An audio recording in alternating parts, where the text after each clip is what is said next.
Welcome to USA Today, Dr. Paul Nassif, Dr. Terry Dubrow. Thank you. Thanks for having us. Tell me about the new season of Botched. How, on a scale of 1 to 10, 10 being the woman with cement in her cheeks, what do we expect? I mean, with his mouth open, he might as well just say it. It's a 10. I'll tell you why. The truth, because Botched is all about the truth. Season 1 was really hard and tested us completely, but we had 500 applicants, right? And there was a lot to choose from. Season 2, we had 6,000 applicants. So we picked the most difficult. It's season 1 on steroids. We picked the most difficult stories, extreme cases, the riskiest. We really put ourselves out there. What's your criteria for picking someone? Oh, God. I mean, this year there was a lot of patients that we wanted to pass on. Yeah. And we saw each one of us have our own patient that we each said to each other, don't do it. You can't help this person.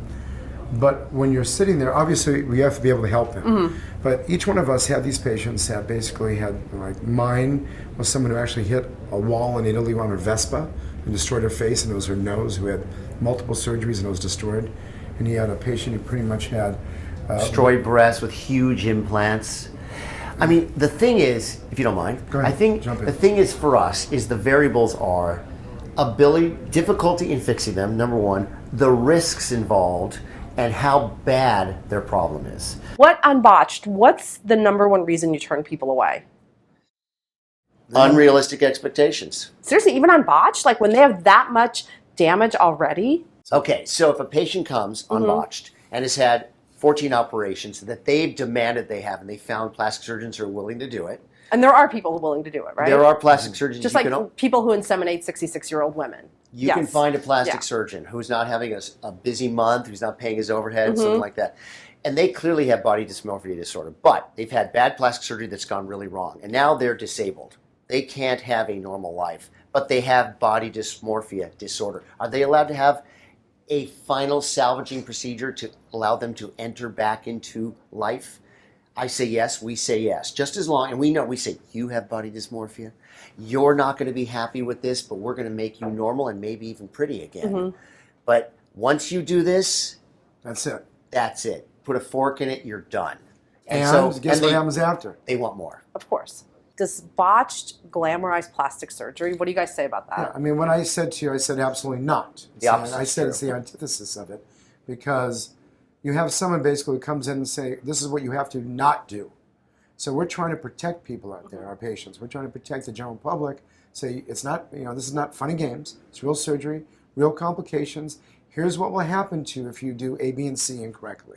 So I don't think so. If anything, it's a cautionary tale as to why you shouldn't have any plastic surgery. Patients say to us, what should I have? You know what I say? You know what he says? Oh, you should have nothing.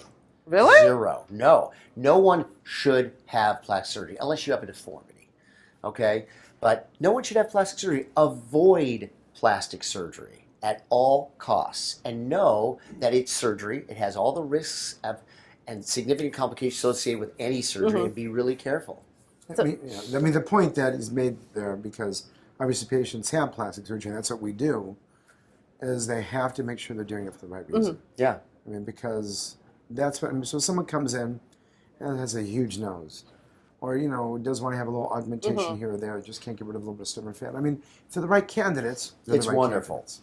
It's wonderful, but you need no plastic surgery. And the number one thing you would tell people, like the average person, is what? Don't go into storefront plastic surgery clinics, or what? Do your homework. You have to do your homework. You have to make sure, first, it's a board certified, surgeon, so it's very important. Anyone performing face procedures should either be a board certified, I'm a facial plastic surgeon. He's a full body plastic surgeon, head and neck, and body. And that's it. You don't go to somebody else, a cosmetic surgeon with who knows what type of training. You can be a gotta make sure you're the right radiologist, take a weekend course, and call yourself a cosmetic and do surgeon. Really? breast Yes, augmentation. it's legal to do that in this country, and a lot of what we see on Botched is from that. Oh, wow. I did So not yeah, know you got that. to do your research. You have to do everything to make sure you're doing the right move. I did not know that. I thought you actually had to go to med school. And Well, you have to go to No, medical the school, doctors. but you don't have to have any surgical training to call yourself a cosmetic surgeon. And obviously, as we saw with Kanye West's mother, people die.